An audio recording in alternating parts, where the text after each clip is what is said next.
Maka diturunkanlah panduan yang sangat sistematis yang memberikan jalan pada seluruh bagian tubuh kita itu supaya jadi ibadah. Sehingga nafasnya jadi ibadah. Dari sejak awal bangun beraktivitas, subuh sekarang ini udah jadi ibadah. Bahkan dengan sumpah tuh di Quran surah 81 At-Takwir ayat 18, was-subhi idza tanaffas. Jadi saat mulai bernafas itu sudah ibadah.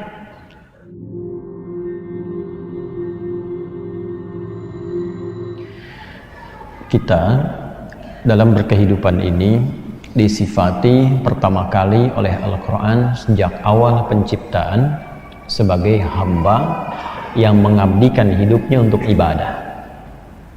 Itu ada di Al-Quran surah ke-51 Ad-Dzariyat di ayat yang ke-56. Insyaallah kita hafal bersama. Wa ma khalaqtul jinna wal insa illa liya'budun. Dan itu harakat di ujungnya kasrah itu untuk menunjukkan ikhtisar ya yang dibuang. Asalnya liya'buduni, ada bentuk personal di ujungnya. Dan tidaklah aku ciptakan seluruh jin dan manusia itu. Jadi alif lamnya di situ fungsinya itu istighraq. Ya, jadi ada yang ma'rifah untuk mengkhususkan, ada istighraq menunjuk makna umum luas. Jadi diartikannya segala, semua, tanpa kecuali. Seperti kita membaca Al-Fatihah, Alhamdulillahi Rabbil Alamin. Nah, al di situ fungsinya istighraq. Karena itu diartikannya segala puji, semua pujian tanpa kecuali. Dari yang kecil sampai dengan yang besar. Kembali ke wa ma khalaqtul jinna wal ins. Jadi alif lam di kalimat al-ins. Sekali lagi, alif lam di kalimat al-ins menunjukkan semua manusia tanpa kecuali. Jadi tidaklah diciptakan semua manusia itu tanpa kecuali. Tujuan dasarnya, tujuan pokoknya adalah untuk menjadikan seluruh aktivitasnya itu dalam kerangka ibadah kepada Allah. Dan itu personal. Ya, diposisikannya kalau personal itu begini. Allah itu berbicara langsung kepada kita dan ditarik ke dalam sifat personalnya, liya'buduni, untuk nyembah saya saja, kata Allah begitu. Ya. Jadi dari bangun tidur kita itu dibimbing langsung oleh Al-Quran, lalu dijelaskan melalui petunjuk kehidupan Nabi Sallallahu Alaihi Wasallam bagaimana menjadikan ujung kepala kita sampai ujung kaki kita itu semua aktivitasnya ibadah dalam rangka menaati Allah Subhanahu wa Ta'ala. Karena itu bagaimana melihatnya itu jadi ibadah, bagaimana mendengarnya jadi ibadah, bagaimana bertuturnya jadi ibadah sampai ke ujung kaki. Ya, karena itu dalam Islam melihat itu ada aturannya. Dan ini sangat menarik, komitmen Allah sebagai Tuhan yang meminta dan memerintahkan kita sebagai manusia, hambanya untuk ibadah. Komitmen ini diikuti dengan memberikan pedoman. Jadi tidak asal nyuruh begini, ibadah tidak. Kan kita mesti balik tanya kan, bagaimana caranya ya Allah? Maka diturunkanlah panduan yang sangat sistematis yang memberikan jalan pada seluruh bagian tubuh kita itu supaya jadi ibadah. Sehingga nafasnya jadi ibadah. Dari sejak awal bangun beraktivitas, subuh sekarang ini udah jadi ibadah. Bahkan dengan sumpah tuh di Quran surah 81 At-Takwir ayat 18, was-subhi idza tanaffas. Jadi saat mulai bernafas itu sudah ibadah. Ya, karena tumbuhan pun sudah ibadah, mengeluarkan oksigen sekarang. Matahari sudah ibadah.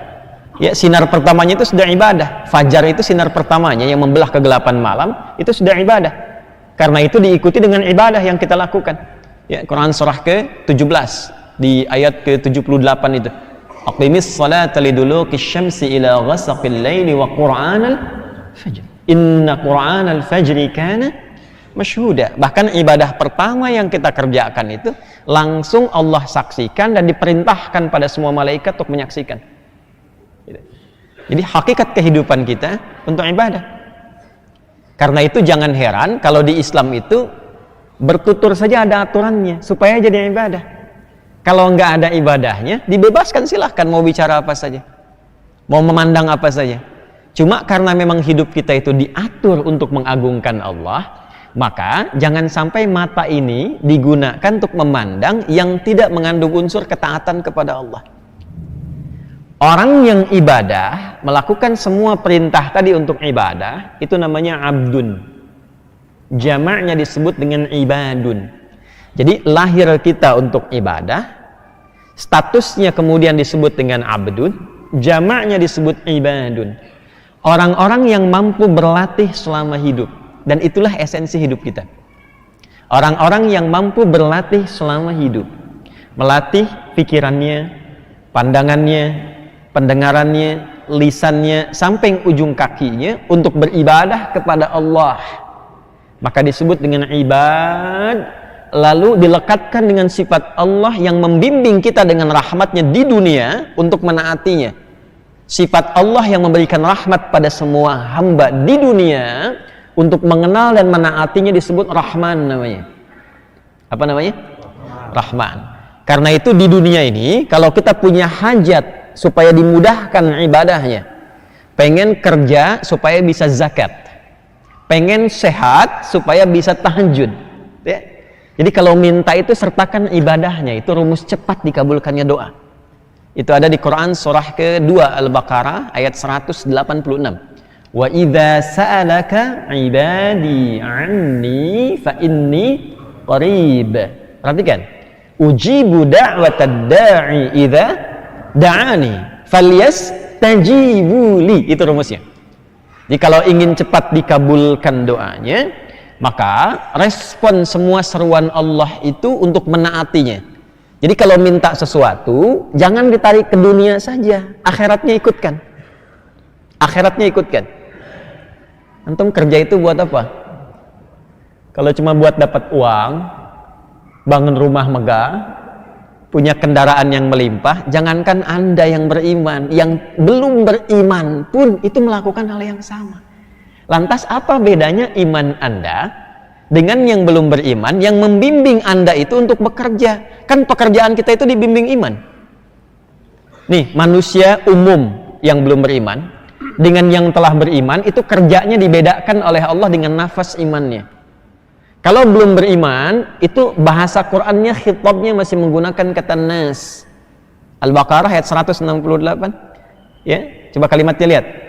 Lihat kalimatnya. Ya ayyuhan nasu kulu mimma fil ardi halalan thayyibah. Tapi kalau sudah beriman, berubah nanti panggilannya menjadi alladzina amanu, halalnya dibuang karena sudah ada imannya, thayyibnya dijamakkan menjadi thayyibat karena hasil dari iman dan ibadahnya. Pindah ke Al-Baqarah ayat 172-nya, ya ayyuhalladzina amanu kulu min thayyibati ma razaqnakum. Kenapa halalnya dibuang? Gak perlu disebutkan lagi karena sudah ada iman. Imannya menuntun dia untuk selalu mencari yang halal. Jadi nggak mungkin antum punya iman, bekerja memikirkan yang haram, itu mustahil. Alhamdulillah. Nggak mungkin orang beriman itu bekerja mengerjakan yang haram, itu mustahil. Karena punya iman. Karena itu tafsir nabinya jelas. La yasriqul mu'min indama yasriq fahuwa mu'min. Tidak mungkin orang beriman itu mencuri, korupsi. Ketika dia berniat tergerak, terfikir untuk mencuri, itu masih ada iman dalam dirinya. Ya, itu langsung penjelasan Nabi yang sangat dalam.